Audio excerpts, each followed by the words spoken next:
Muy bien, pues estamos estudiando un panorama en el Antiguo Testamento y vamos por favor a Josué. Estamos ahorita en el libro de Josué. Muy probablemente se considera que este libro fue escrito por él en su mayoría y la parte final pues por los jueces que siguieron a él o los líderes que siguieron a Josué escribieron el final de la historia de este gran líder. Ahora, en el libro de Josué hemos estado viendo algunos temas que son sumamente importantes, resaltando capítulos esenciales en este libro. Y ahora vamos a ver una parte que la mencionamos la vez pasada. De hecho, nos detendremos en estas porciones por 2 sesiones, pero la vimos la semana anterior como el gobierno de Dios y cómo el Señor está gobernando en su creación, ¿verdad? Y al mencionar este capítulo de Josué, que es el capítulo 7, si usted me acompaña, por favor, ahí. Josué capítulo 7, hermanos. Hablábamos de cómo el Señor gobierna con justicia. ¿Recuerdas? Y explicábamos en ese punto que hablar de justicia implica que el Señor como creador y como un ser santo, Él tiene que actuar en contra del pecado. La justicia, o a veces cuando lees en la Biblia que dice, y se encendió la ira de Dios, he mencionado varias veces que aunque no quiero decir que el Señor no tenga emociones, lo que quiero decir es que utiliza la Escritura frases que se les llaman ando con la lengua trabada desde la vez pasada, ¿verdad? Antropomórficas, quiere decir que usa la idea de partes del cuerpo. Dice la mano de Dios, pero Dios no tiene mano. Los ojos de Dios, pero Dios no tiene ojos, Él es espíritu.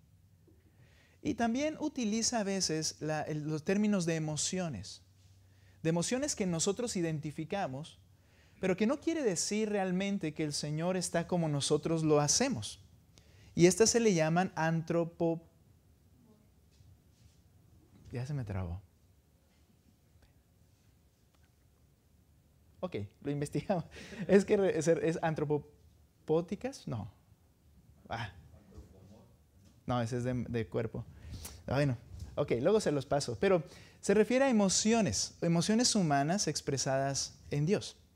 Entonces, cuando vemos que la ira de Dios se encendió, lo que quiere decir es que Dios entonces estuvo dispuesto a actuar en contra del pecado. Por ejemplo, cuando nosotros a nuestros hijos, ¿verdad?, hacen algo y si hay que ser honestos, llega un momento en que nos hace enojar lo que están haciendo que está mal. Creo que pocas veces algo que hacen mal nosotros tranquilamente sin sentir emociones y luego vamos y los corregimos. No, casi siempre hay una emoción previa, pero voy y yo sé y entiendo que debo corregir eso porque está haciéndose mal. Eso es lo que expresa cuando el Señor dice su palabra que se encendió en ira. Implica que el Señor entonces se dispuso a castigar el pecado. Eso es lo que el Señor, lo que la Escritura menciona. Ahora, ¿por qué menciono esto? Porque es importante para el texto que vamos a analizar en esta noche. Josué capítulo 7, antropopáticas, si no me equivoco se dice así, ¿ok? Que son expresiones humanas atribuidas a Dios. Ahora, nota, por favor, Josué capítulo 7, lo leímos como mencionó la vez pasada, pero dice ahí el versículo 1, pero los israelitas fueron infieles en cuanto a las cosas dedicadas al anatema, porque Acán, hijo de Carmi, hijo de Sabdi, hijo de Sera, de la tribu de Judá, tomó de las cosas dedicadas al anatema. Entonces la ira del Señor se encendió contra los israelitas. Vamos a hablar la próxima semana cómo Dios actuó en contra, o Dios permitió que ellos fueran derrotados en Ai. Y lo vamos a explicar ahí qué sucedió. Porque sería pensar de manera incorrecta e injusta el decir, bueno, pecó Acán y va el pueblo y al pueblo lo matan. No, así de sencillo. Vamos a darnos cuenta cómo hubo involucramiento de todos en lo que sucedió en un sentido y lo vamos a explicar. Pero nota que alguien aquí hizo algo incorrecto y el Señor se enciende en ira y Él va a actuar. Ahora, ¿recuerdas que el Señor dijo, no van a tocar oro, plata, ni ningún metal precioso, todo es para Dios? Y lo demás se va a quemar, es decir, ropa, las mismas personas, las mismas cosas hermosas que pudiera haber, todo lo que se podía quemar, si iba a ser realmente un holocausto a Dios. Dedicado al anatema significa que es algo santo o consagrado para que Dios muestre su ira justa sobre ello. Ese es el término anatema. De hecho, es muy parecido a algo consagrado. El punto consagrado es que es apartado para Dios, pero para el uso exclusivo del Señor. Pero lo anatema es algo apartado para Dios mostrar su ira sobre ello, su justicia sobre aquello. Por eso el apóstol Pablo en el Nuevo Testamento en Gálatas les dice a la iglesia de Gálatas: si alguno enseña una cosa diferente a la que os hemos enseñado, el tal sea anatema. Es decir, esa persona o ese ser o hasta un ángel, si predica un evangelio diferente, es uno de esos objetos que Dios descargará su ira sobre ellos. Anatema. El Señor dijo: no lo vas a hacer, porque si lo haces, entonces te convertirás en anatema en un sentido. Es decir, mi ira justa se va a descargar sobre el que lo haga y sobre sobre todo el pueblo. Él lo advirtió. Lo podemos notar en el capítulo 6, solamente de manera breve. Note lo que dice, por favor, verso 18. Pero ustedes tengan mucho cuidado en cuanto a las cosas dedicadas al anatema. No sea que las codicien y tomando de las cosas del anatema, hagan maldito el campamento de Israel y traigan desgracias sobre él. Toda la plata y el oro y los utensilios de bronce y de hierro están consagrados al Señor y entrarán en el tesoro del Señor. Oro, plata y todos los utensilios preciosos serían para el tesoro del Señor. Ahora, es difícil pensar que alguien bajo tales advertencias, podríamos llamarle incluso amenazas, no las hubiera escuchado. O algo hubiera pasado que Acán de repente se despistó, o algo sucedió. Pero el texto es muy claro que él tomó de las cosas dedicadas al anatema. Y es muy fácil a nosotros, ¿verdad? Solemos ser así. Es muy fácil decir: ay, Acán, ¿por qué hiciste eso si era muy claro? Pero lo que vamos a aprender aquí en Acán, y este es mi tema en esta noche, con Acán y con este ejemplo veremos cómo el pecado es atractivo y es asesino. El pecado es atractivo y asesino. Él sabía perfectamente la advertencia del Señor, pero el pecado es atractivo y asesino. Esto mismo sucedió desde Edén. El pecado fue atractivo, pero después de haberlo cometido, los mató.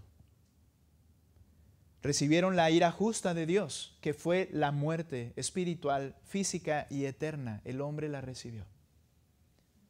Acán, el pecado es atractivo y asesino. Ahora, voy a mencionar entonces en primer lugar, el pecado es atractivo. ¿Por qué el pecado es atractivo?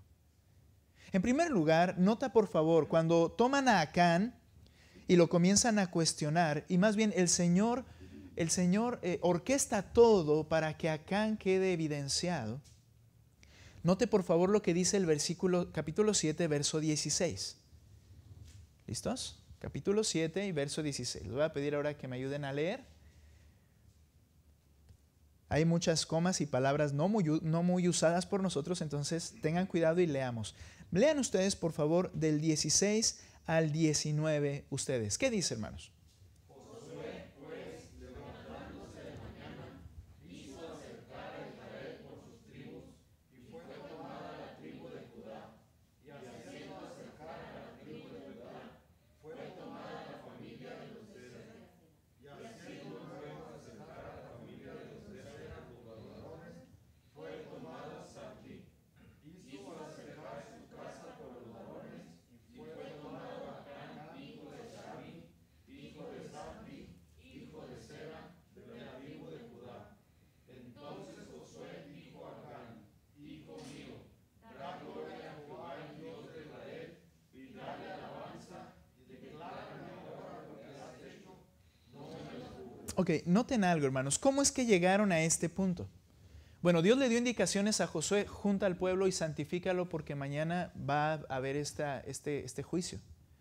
Ahora, ¿cómo es que la tribu fue acercada una y la otra? No aparece un texto o una frase que diga que Dios iba diciendo, ¿no?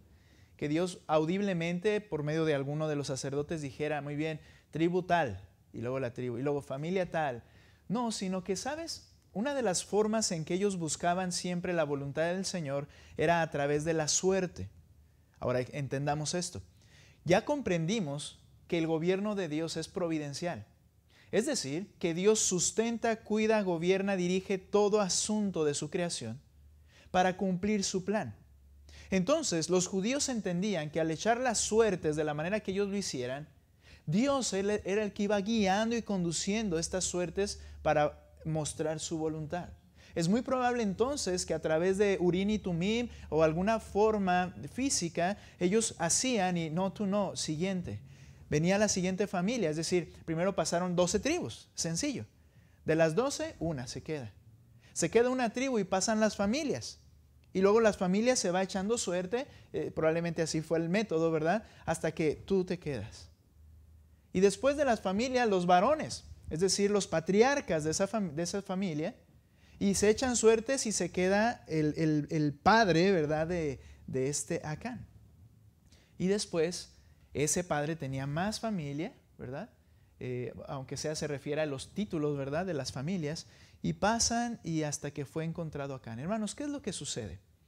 Sucede que creo que el Señor muestra mucha compasión, mucho tiempo. No fue así de que tal, tráiganme a este. Y lo primero que quiero que veamos aquí es que el pecado es atractivo, pero me parece interesante de manera introductoria darnos cuenta cómo se llevó a cabo este proceso. Se llevó tiempo. ¿Acaso Dios no podía decir: háblale a Acán, tráelo y dile qué pasó y mátalo, ¿no? Pero el Señor, de manera frecuente, en su compasión, extiende tiempo, paciencia, porque Él es tardo para la ira y grande en misericordia, dice la Escritura. Sin embargo, Acán no dijo nada hasta que quedó frente a Josué. Ahora, quiero que veas el versículo 20. Cuando ya le dice: dime lo que has hecho, no me lo ocultes. Verso 20, y Acán respondió a Josué: en verdad he pecado contra el Señor. Llegó el momento, tenía que confesarlo. En verdad he pecado contra el Señor, Dios de Israel. Y esto es lo que he hecho. Y esto es lo que vamos a analizar, hermanos. El pecado es atractivo y asesino. Cuando vi entre el botín un hermoso manto de Sinar, en esta traducción lo traduce así, y 200 siclos, que son 2.28 kilos de plata, y una barra de oro de 50 siclos de peso, los codicié, los tomé, y todo eso está escondido en la tierra dentro de mi tienda, con la plata debajo. El pecado es atractivo y el pecado entra por los sentidos. Nota que Acán dice y describe cómo fue el comienzo de esta tragedia. ¿Cómo fue el comienzo, hermanos, de esta tragedia? Vi. Los sentidos. Eso fue lo primero. Fuimos creados, hermanos, sensitivos. ¿Qué quiere decir esto?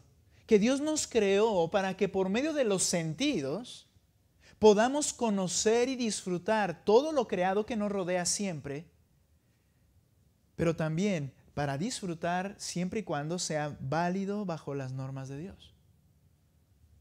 El Señor, cuando puso a Adán en el huerto, le dijo: de todo árbol del huerto podrás comer, ¿no es cierto? Lo podrás ver, lo podrás desear porque son hermosos, tomar, comer, de todo lo puedes hacer.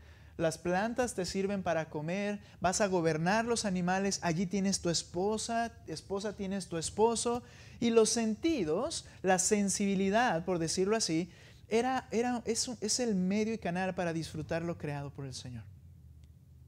Pero siempre y cuando sea legítimo. Es decir, Dios tiene sus normas. Y la norma se reducía a solamente de este no. ¿Se acuerdan? Pero fuimos creados así. El problema no es que seamos sensitivos, sino que, ¿cuál es el problema? Desde que el momento en que pecó Adán y Eva, a lo único que no deberían hacerlo, lo hicieron, comieron, probaron. El problema es que nuestra naturaleza pecaminosa que radica ahora dentro de nosotros busca su satisfacción también a través de los sentidos.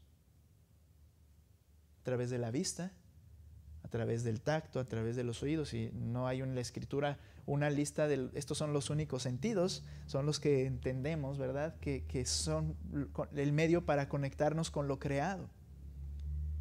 Y de allí que el término en el Nuevo Testamento para referirse a algo que se hace por medio de los sentidos para pecar, ¿cómo se le llama?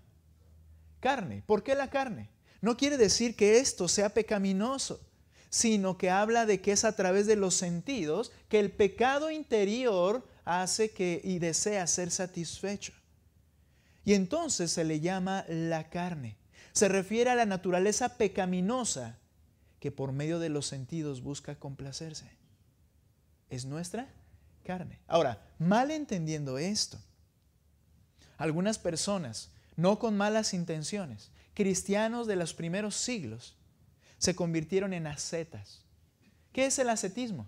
El ascetismo es vivir de una manera castigando tus sentidos, castigando tu placer de ver o de comer o de escuchar o de tocar o de sentir, y pensando que al momento de reprimir esa sensibilidad, entonces estaba siendo más santo. El problema es que no se trata de que esto sea pecaminoso. El pecado está dentro de mí desde que nací. Pero ese pecado busca satisfacerse a través de los sentidos, complacerse a sí mismo. Por eso el escritor de Proverbios nos advierte lo siguiente en el capítulo 23, versículo 31, por favor. Proverbios 23, 31.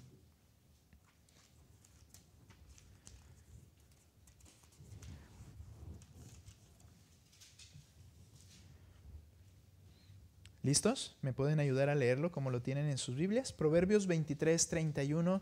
Hermanos, léalo como lo tiene allí. ¿Qué dice?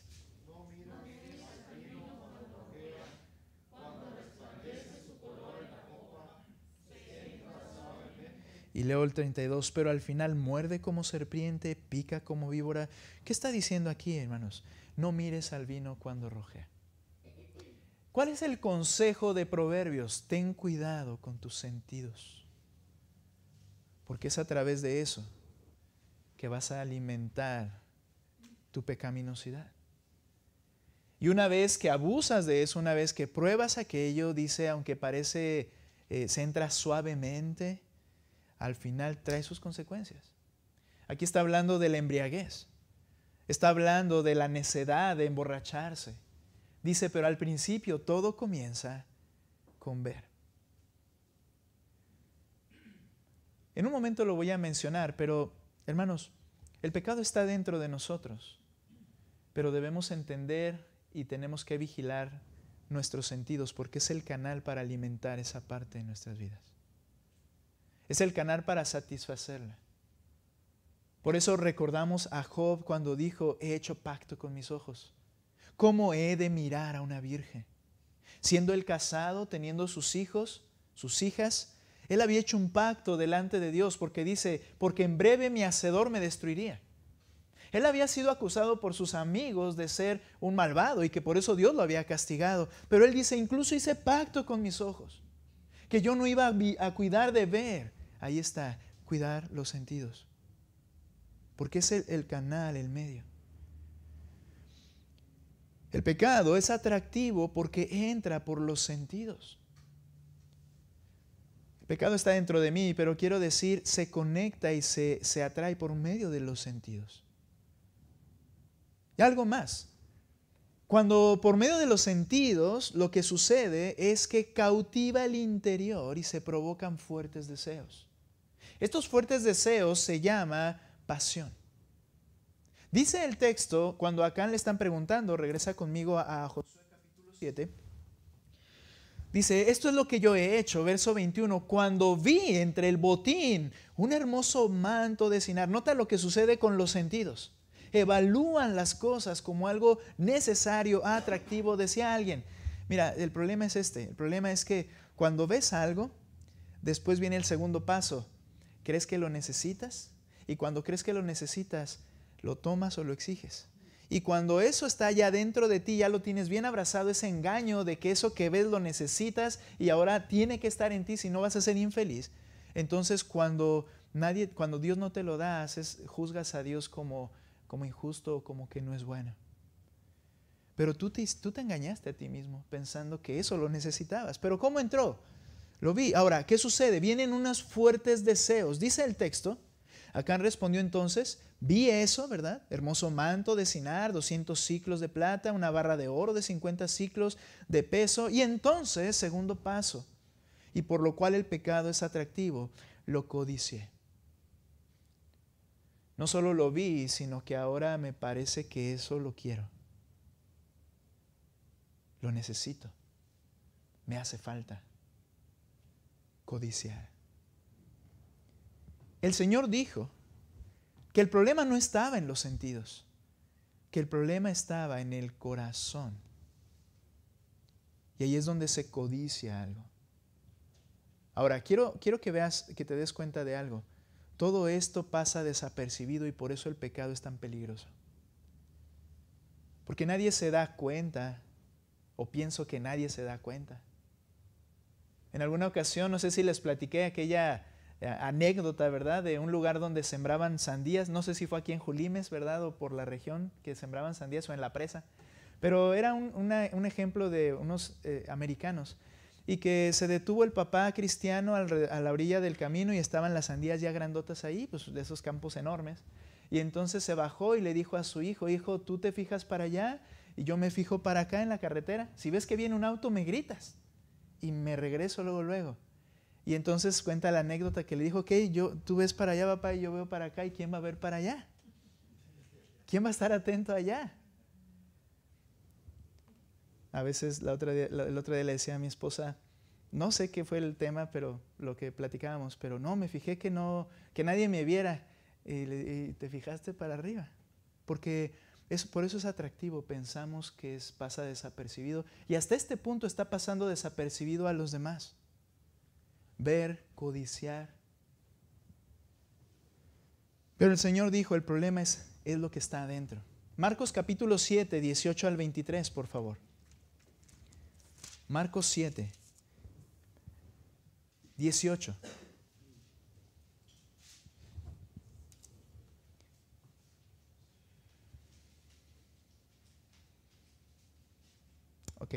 Ok, es que estoy en Mateo. ¿Lo tienen Marcos? Mejor usted léalo, yo estaba en Mateo. Marcos 7, 18 al 23, hermanos, en sus Biblias, por favor. ¿Qué dice?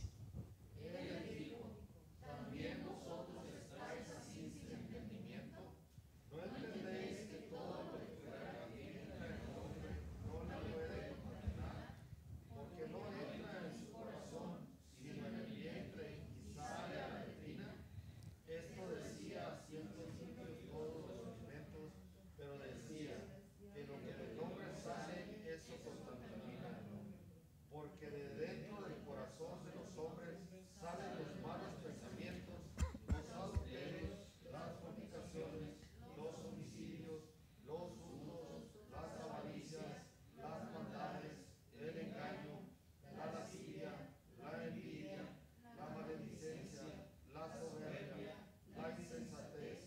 Todas estas maldades dentro salen y contaminan. ¿Pero qué los despierta? Los sentidos. Eso lo despierta, pero ese pecado que está dentro entonces se ve impulsado por un fuerte deseo y luego viene el tercer paso. Pero es ver y luego codiciar. Santiago habla del aspecto imperceptible del pecado y por qué es tan peligroso y a la vez tan efectivo el pecado. Santiago capítulo 1, versículo 12 nos explica esa área imperceptible al inicio. Imperceptible me refiero a los demás, no al que está siendo no el que está viendo y comienza a tener el deseo, pero quizá los demás, ¿verdad? Los que están alrededor, de forma horizontal, como luego lo llamamos. Mira lo que dice Santiago 1:12, bienaventurado el hombre que persevera bajo la prueba. Porque una vez que ha sido probado, recibirá la corona de la vida que el Señor ha prometido a los que lo aman. Primero habla de personas que a pesar de pasar por pruebas difíciles, situaciones complicadas, como lo es la tentación al pecado, pueden pasar la prueba. ¿Ok? No olvides esto, porque al final lo vamos a comentar al final de este texto. Entonces empieza a explicar que nadie diga cuando es tentado. De hecho, la palabra prueba es la misma. Pero aquí está hablando de cuando yo me siento probado. Ay, yo me siento probado a hacer eso, ¿verdad? Y decimos, es una prueba, no debo hacerlo. En nuestra versión en español lo cambia a tentación, porque entendemos que ya es una atracción hacia algo malo. Dice, no diga cuando alguno es tentado, soy tentado por Dios. Porque Dios no puede ser tentado por el mal, es decir, no es cómplice con el mal, y Él mismo no tienta a nadie. Él no está atrayéndome, ¿verdad?, para hacer algo malo y a ver si caigo. No es su labor. El que hace eso es Satanás, mi carne y el mundo. Hay 3 elementos ahí. Pero luego dice, 14, sino que cada uno es probado o tentado cuando es llevado y seducido por su propia pasión. Llevado y seducido, es decir, mi pasión interna crea un vínculo a través de mis sentidos, soy llevado, ¿verdad? Me enfoco en esa situación, pero luego es seducido. Cuando me enfoco en esa situación, entonces lo codicio. Y Santiago lo presenta cuando estudiábamos ahí como un proceso, una transacción que se lleva a cabo en el corazón. Sí, ya vi aquello que me atrae a mi pecado, pero llega un punto en el cual yo concedo. Ya se llevó la transacción a cabo, ya lo codicié. Ya dije sí a eso, sí lo quiero, sí lo necesito. Es llevado porque hay una pasión y un medio para tenerlo, para verlo o para sentirlo. Alguien podría decir, bueno, y alguien que no tiene capacidad en cuanto a la vista en sus ojos, entonces no va a pecar. No, acuérdate que los sentidos son más, ¿verdad? Y que en toda esa esfera se refiere al medio para que el pecado sea satisfecho en la carne. Entonces dice, ya una vez que ha tenido ese contacto, dice, luego es seducido por su propia pasión. Y entonces ya nada más hace falta que se haga evidente. Después, cuando la pasión ha concebido, da a luz el pecado. Y cuando el pecado es consumado, engendra la muerte. Claro que no está diciendo que siempre que pecamos morimos en un sentido. Está hablando de el alcance del pecado. Ahora, la pregunta es, y por eso es tan efectivo y peligroso, porque primero tiene un aspecto imperceptible. ¿Alguien puede realmente evitar pecar? Si el pecado entra por los sentidos, si empieza a alimentar pasiones internas tan fuertes, ¿quién puede realmente evitar de pecar? La respuesta es, en sus recursos, nadie. Pero Judas, no el Iscariote, nos dice que hay una diferencia con el creyente. Ve conmigo a Judas, capítulo 2. No se crea, nada más es un capítulo. Gracias, Sera. Judas, capítulo 1, verso 19, por favor. Verso 19 al 21. Nuevamente, les voy a pedir que lo lean ustedes. ¿Listos?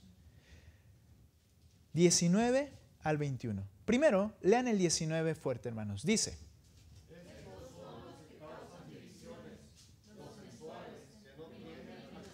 los sensuales, traduce la Reina Valera, que no tienen el Espíritu. Nota, estas personas estaban causando problemas en la iglesia, estaban causando divisiones en la iglesia contra un mandato sumamente claro. Así como el de Acán y que Dios le dio a Josué, no tomarán nada, hay un mandato claro, que en la iglesia debes conservar la unidad del cuerpo de Cristo. Y no debes hacer absolutamente nada que cause una división dentro del cuerpo de Cristo. De ahí es donde se utiliza el término herejías. Una herejía, hermanos, no es una doctrina equivocada. Una herejía es cualquier doctrina, tema, plática, charla o norma que cause división en la iglesia, que tenga la intención de causar facciones en la iglesia. Entonces, había personas que estaban dedicadas a hacer eso. Y la cosa es como acá, en decir, oye, ¿qué no entiendes? ¿Que debes guardar la unidad del cuerpo de Cristo? ¿Que somos un solo cuerpo en un mismo espíritu, una misma fe? Y no lo entiendes, era la base de la predicación de los apóstoles a las iglesias. Pero ¿por qué lo siguen haciendo? Y entonces Judas dice, son los sensuales. ¿Qué es esto? Solo tienen los sentidos para vivir. Es decir, son personas como todas, pero con una característica: no tienen el Espíritu de Dios. ¿Qué es esto? No han sido salvas. No son creyentes.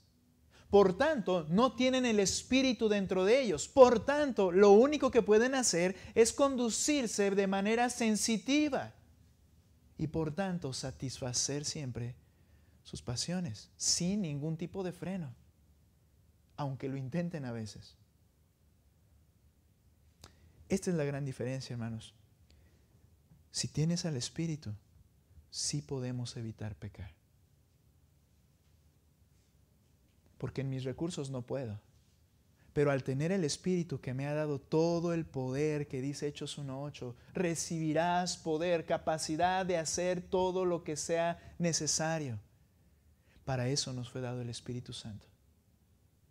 Para evitar hacer aquello que de otra manera lo haría porque mis sentidos lo llaman. Hay una diferencia. Por eso le dice a los creyentes en el verso 20, pero ustedes, en contraste con aquellos que no tienen el Espíritu, pero ustedes, amados, edificándose en su santísima fe, orando en el Espíritu Santo, consérvense en el amor de Dios, esperando ansiosamente la misericordia de nuestro Señor Jesucristo para vida eterna. Es decir, ustedes sí pueden evitar, por ejemplo, ese pecado de causar divisiones porque tienes el Espíritu. Pero vamos más allá, hermanos. Tenemos las herramientas necesarias para evitar hacer lo que no debemos hacer, cualquiera que éste sea. Es que mi pecado es la mentira. Ok, tienes el Espíritu Santo, entonces deja de mentir. Cualquier otro pecado que podamos mencionar. Debemos gobernar entonces nuestros sentidos, para que entonces nuestras pasiones no sean encendidas, pero solo por el poder capacitador del Espíritu Santo.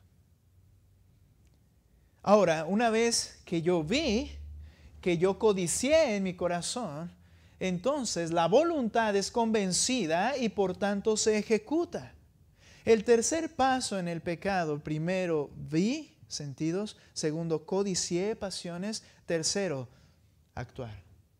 Tomé. Dice acá, entonces lo vi y lo tomé. Debemos aclarar que el pecado ya ha sido cometido cuando la transacción en el corazón se llevó a cabo. Ya pequé ante Dios. ¿Por qué? Jesús dijo que con el hecho de codiciar a una mujer ya se ha cometido adulterio. Tengas oportunidad o no de ejecutarlo físicamente, delante del Señor ya es adulterio. Porque de dentro del corazón salió, dice, el pecado. Se manifestó el pecado, aunque los demás no lo vieron. Hay alguien que sí lo ve. Y ese es Dios. Con el hecho de sentir odio por alguien, ya es culpable de asesinato. ¿Por qué? Porque el asesinar surge del odio en el corazón, esa pasión incontrolada, y matar a alguien. No es necesario cometerlo, ya eres. Quiere decir entonces que el pecado ya ha sido cometido cuando la transacción en el corazón se llevó a cabo. Fui atraído y dije sí. Ahora, si no lo llegas a consumar, de alguna forma es misericordia de Dios. Pero ya es pecado. Y el pecado es poderoso. Romanos capítulo 6, versículo 12. Nunca pensemos que soy más fuerte que mi pecado. ¿Cuántas veces yo he pensado, ok, no va a pasar nada, puedo hacer un poco de eso y lo voy a controlar y después lo voy a dejar y lo voy a abandonar? No, no sucede así. El pecado tiene poder y es más fuerte que yo en mis capacidades. Ahora, si yo estoy concediendo ante el pecado, en un sentido, yo estoy haciendo al Espíritu Santo que Él no actúe en mi vida. Yo le digo, déjame esto a mí solo. Y entonces, ¿quién me va a ayudar a poder no pecar? ¿O quién me va a ayudar a entonces retractarme y abandonarlo? El pecado es más fuerte que yo. Romanos capítulo 6, versículo 12. Por tanto, le dice a los creyentes, no reine el pecado en su cuerpo mortal. Cuando tú permites que se te suba la cabeza, por decirlo así, entonces dice, para que ustedes no obedezcan a sus lujurias, o para que ustedes no obedezcan a las pretensiones de ese pecado. Quiere decir que cuando yo dejo que se me suba a la cabeza, no sé, utilizando un término, yo permito sin bloquear, sin detener, por el poder del Espíritu Santo, me va a gobernar y voy a estar en eso. Y yo por mí no voy a poder salir. Hablo a creyentes, hermanos. Hablo a creyentes. Es para nosotros. Pablo habla a creyentes.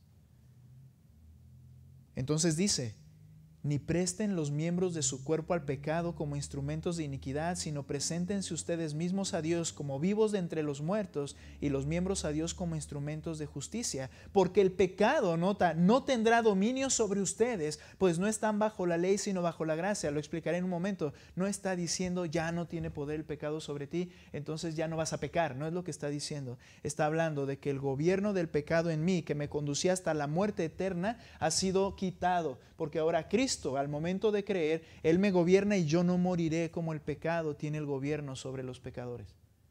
Pero no está diciendo, de hecho anteriormente dice, si tú lo dejas, va a gobernarte y vas a pecar. El pecado es poderoso, debemos recordar nuestra posición en Cristo, que estamos en Él, que hemos muerto al pecado y presentar nuestros cuerpos para la justicia. Ahora, cuarto paso, vi, codicié, tomé y escondí. No voy a regresar ahí con Acán, pero Acán le dice, y está escondido debajo de mi tienda. ¿Sabes? El pecado siempre va acompañado de otro pecado. ¿Y sabes quién es el compañero favorito? La mentira. La mentira.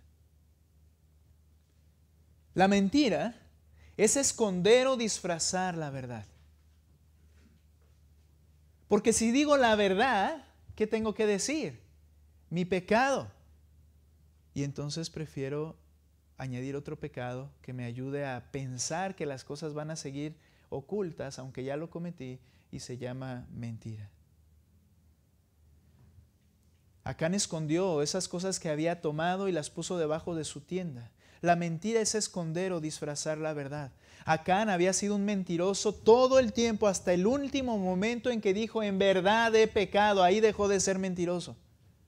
Pero todo lo que hizo previamente fue un completo engaño. Cada paso, cada circunstancia, cada evasión, a esperar a que la suerte fallara, ¿verdad? Y saliera otro, ya me libré y que lo maten a él. Él estaba dispuesto a mantenerse en su mentira hasta el final. Pero cuando quedó él solo contra el Señor y ante el Señor, fue movido, fue constreñido a hacer lo que tenía que hacer, confesar.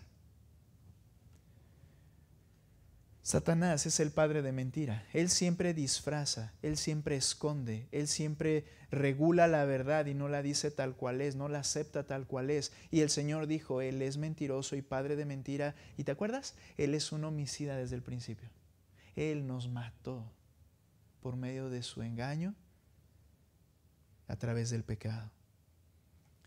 Mira, el pecado siempre va acompañado de otro y esta es la mentira. Se cree a su vez la mentira, yo me creo mi mentira de que el pecado puede permanecer oculto y ese también es un engaño más. ¿Qué dice Hebreos 4:13, por favor? Hebreos 4:13. No hay cosa creada, es decir, excepto Dios, por decirlo así. El único que sale de esta esfera es Dios.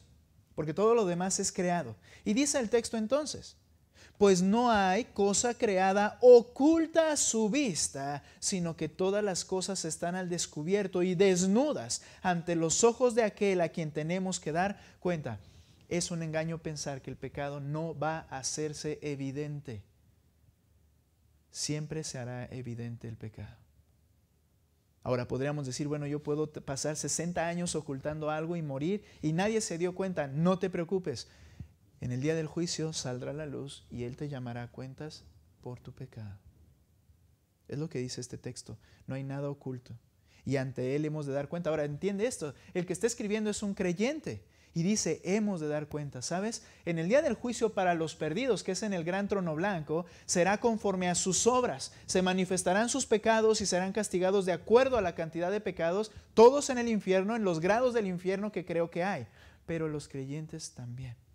No seremos lanzados al lago de fuego.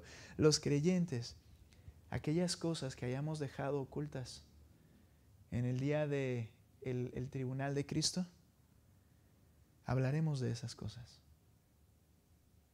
¿Y sabes qué? En ese momento toda la gente cristiana que estará allí, creo yo, escucharán públicamente nuestros pecados. Quizá que hemos conservado allá. Ahora, eso es mi pensar, ¿no? En este aspecto, mi interpretación, pero nos creemos la mentira de que podrá permanecer oculto y ese es un engaño. Efesios 4:25 dice que el creyente debe practicar la verdad. Dice, desechando la mentira, hablad verdad cada uno con su compañero, porque somos miembros los unos de los otros. Por eso debemos hablar verdad cada uno, desechar la mentira. El pecado debe ser sacado a la luz para ser reparado. Todo pecado que seguimos ocultando no va a haber una restauración, porque el pecado daña y mata, como vamos a ver al final. Me quedan pocos minutos, pero solo cuando se hace evidente, solo cuando se confiesa, entonces puede ser reparado.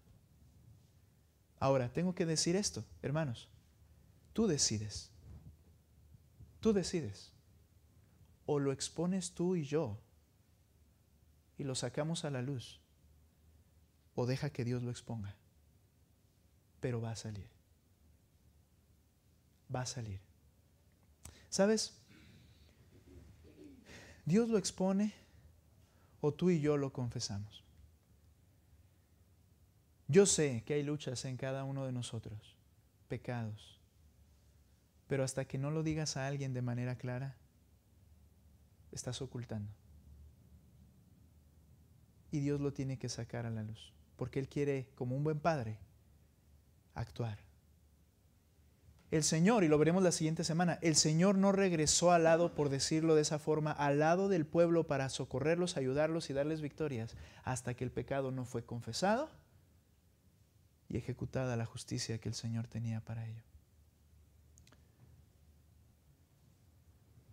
El pecado es atractivo, pero termino con este punto. El pecado es un asesino. Puede satisfacer momentáneamente algunos deseos, incluso puede llegar a cumplirse y traer prosperidad en algún sentido. Sin embargo, es un asesino. Las consecuencias del pecado no pueden ser medidas ni tampoco detenidas. En la Escritura no hay ningún texto que diga que el Señor perdona nuestros pecados cuando los confesamos y que las consecuencias también las quita. Está en su soberana voluntad. Nunca hay uno. Y mira, ¿sabes qué? Y lo que va, salvo la consecuencia final de la muerte, el Señor dice que la ha quitado. Pero quiero decir, en la vida de nosotros, el que fumó por mucho tiempo y era una persona adicta y al final muere por una cirrosis hepática o por un cáncer de pulmón, no podrá decir, ¿verdad, Señor? Pero tú me salvaste, sí. Pero el Señor tiene las consecuencias en sus manos y si Él quiere sigue y con eso va a Él usar algo a nuestro favor. ¿También recuerdas? Todas las cosas nos ayudan a bien. Pero el pecado es un asesino. Las consecuencias del pecado no pueden ser medidas ni tampoco detenidas. ¿Sabes por qué vamos a morir? Porque el pecado es un asesino. Tú y yo vamos a morir. Porque somos pecadores. Por si alguien pensaba que no, que la iba a poder librar, no. vamos a morir. Porque hay pecado y el pecado asesina. Ahora, ve conmigo a Josué capítulo 7. Nota cómo no puedes medir ni detener las consecuencias del pecado. Dice el 7:1, por ejemplo, leo unos textos breves. Pero los israelitas fueron infieles, es cuando se descubre lo que sucedió, en cuanto a las cosas dedicadas al anatema, porque Acán tomó, ¿verdad? Y se encendió la ira de Dios, ya lo leímos. Ahora, ve conmigo al verso 5. Los hombres de Ai hirieron de ellos a unos 36 hombres y los persiguieron desde la puerta hasta Sebarim y los derrotaron en la bajada. ¿Qué quiere decir esto? Que los hirieron. No es que, le picaron, ¿verdad? Y traía una herida ahí, sino que mataron a 35. Nota, el pecado mató a 35. ¿Se robaron algo? No, pero el pecado mata, daña. Y luego en el 7:24, por favor, dice, cuando descubren ya entonces confiesa, entonces Josué y todo Israel con él tomaron a Acán, hijo de Zera, la plata, el manto, la barra de oro, sus hijos, sus hijas, sus bueyes, sus asnos, sus ovejas, su tienda y todo lo que le pertenecía y los llevaron al valle de Acor. Y Josué dijo, ¿por qué nos has turbado? El Señor te turbará hoy. Y todo Israel los apedreó y los quemaron después de haberlos apedreado, ya estaban muertos. Levantaron sobre él un gran montón de piedras que permanece hasta hoy. ¿Qué le pasó? Le pasó lo que le pasó a Jericó. Piedras, destrucción, fuego, muerte, era anatema. ¿Recuerdas? Y cuando eso sucedió, y el Señor, verso 26, el Señor se volvió del furor de su ira, por eso se llamó aquel lugar Valle de Acor hasta el día de hoy. Las consecuencias del pecado no pueden ser medidas ni tampoco detenidas. Podríamos decir, bueno, pero sus hijos, sus hijas, su esposa, ¿tú crees que Acán midió lo que iba a pasar? No. Así es el pecado. Las consecuencias rebasan. Ahora, el pecado, nos damos cuenta de algo. El pecado afecta no solamente a quien lo cometió. Eso estaría lindo, ¿no? No, pues tú pecaste y es tu problema, ¿no? En un sentido. El pecado siempre daña y corrompe a otros. Afecta. En Éxodo 4, 5 al 6, el Señor dice que no tendrán dioses ajenos delante de Él. Y luego dice algo, porque yo soy Dios celoso, que visito la maldad de los padres sobre los hijos hasta la tercera y cuarta generación de los que me aborrecen. Ahora, no quiere decir que el energúmeno, utilizando esa idea, ¿verdad? Dios enojado agarra y mata a uno y luego al otro y a todos nos vamos matando porque estoy bien enojado. No es así. Está hablando de cómo el pecado afecta y corrompe. Porque claramente en Deuteronomio 24, 16 el Señor dijo, no morirá el hijo por el pecado del padre, ni el padre por el pecado del hijo. Pero ¿cuál es el problema? Que cuando yo peco, de manera frecuente arrastro a otros a mi pecado. ¿Cómo arrastró a Acán a su pecado, a su familia? Le dijo a Josué, todo lo escondí debajo de la tienda. Y a quien no sabes cómo es que pudo meter todas las cosas debajo de su tienda sin que su esposa y sus hijos se dieran cuenta. Ellos fueron arrastrados por el pecado de su padre. Ella fue arrastrada por el pecado de su esposo. Y aunque el que lo cometió fue él, el pecado daña a los que están alrededor.